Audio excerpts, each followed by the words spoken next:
Hello there, once again it is Preacher Mister back with the readings from the Gospels. And we'll be in the Gospel of Matthew today. So if you have your Bibles open, turn to the Gospel of Matthew, chapter 26, and we'll begin.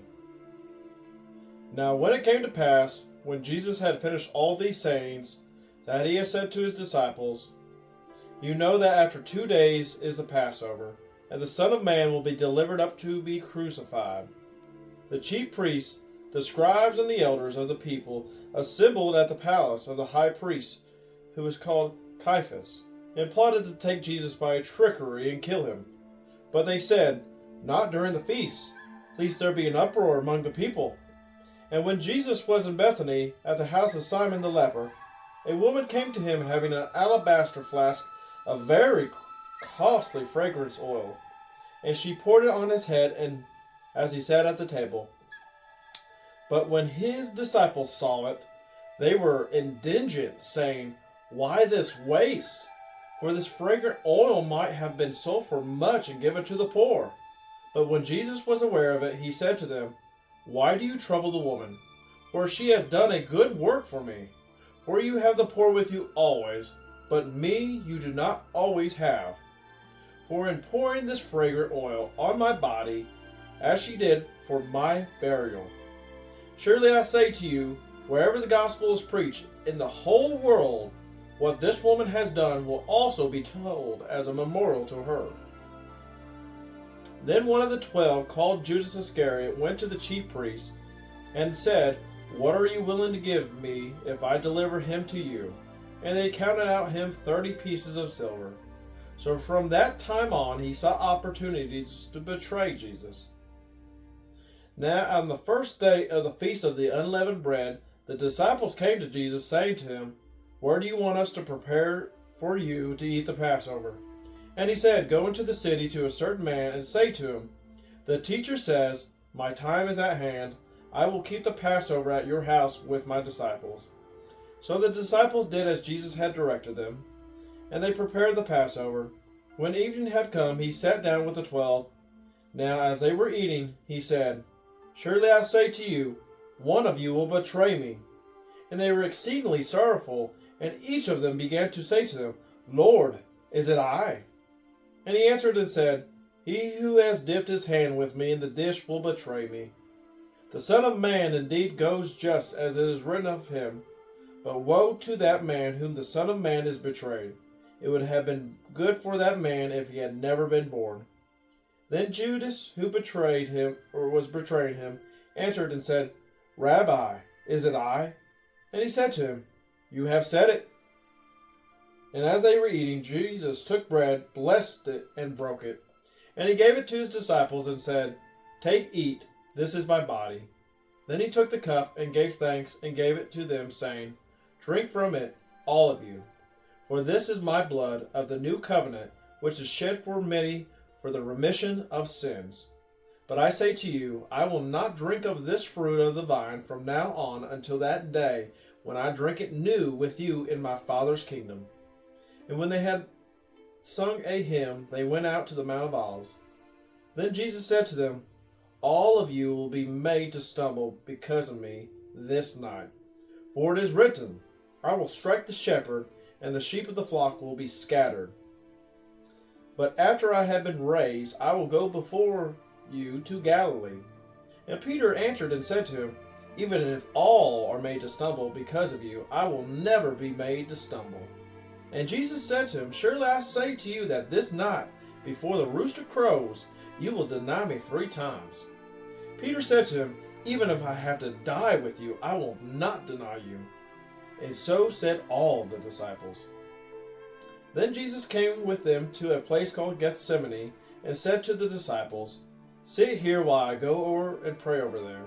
And he took with him Peter and the 2 sons of Zebedee, and he began to be sorrowful and deeply distressed.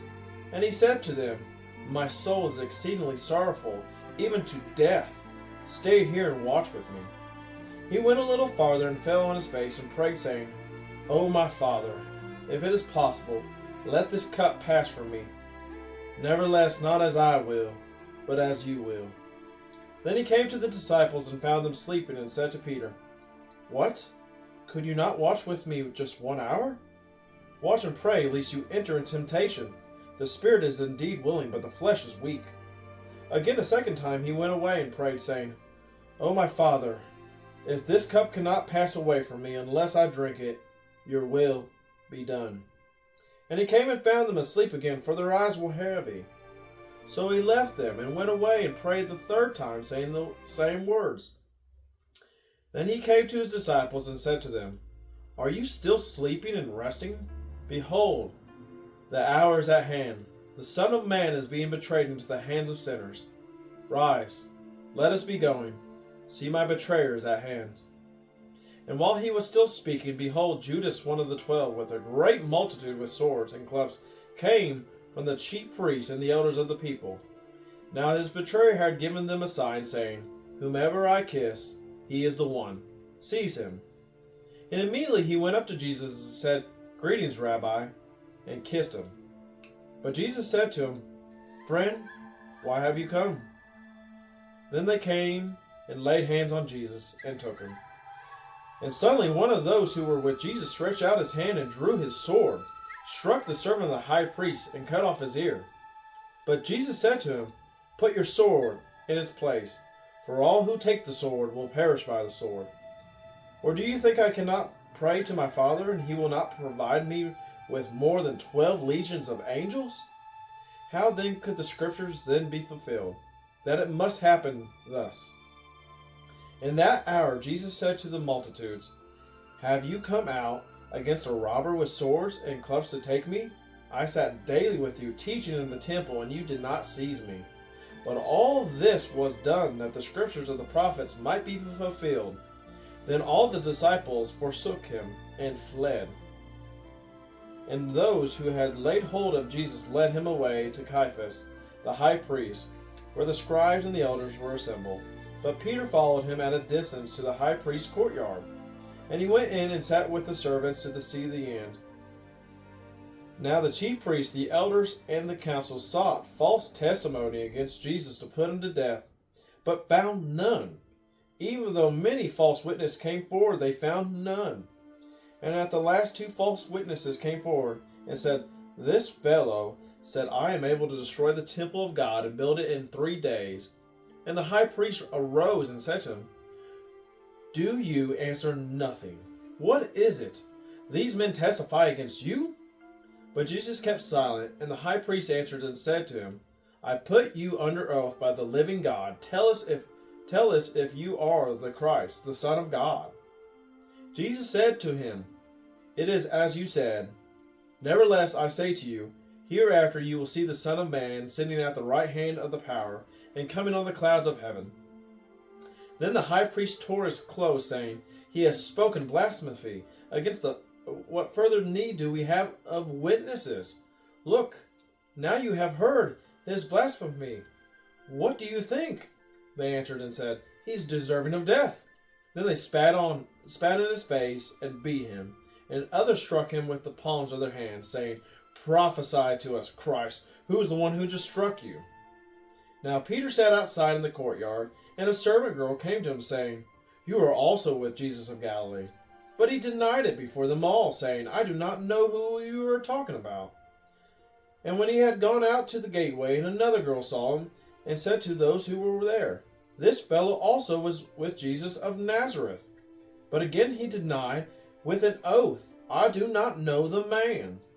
And a little later those who stood by came up and said to Peter, "Surely you also are one of them, for your speech betrays you."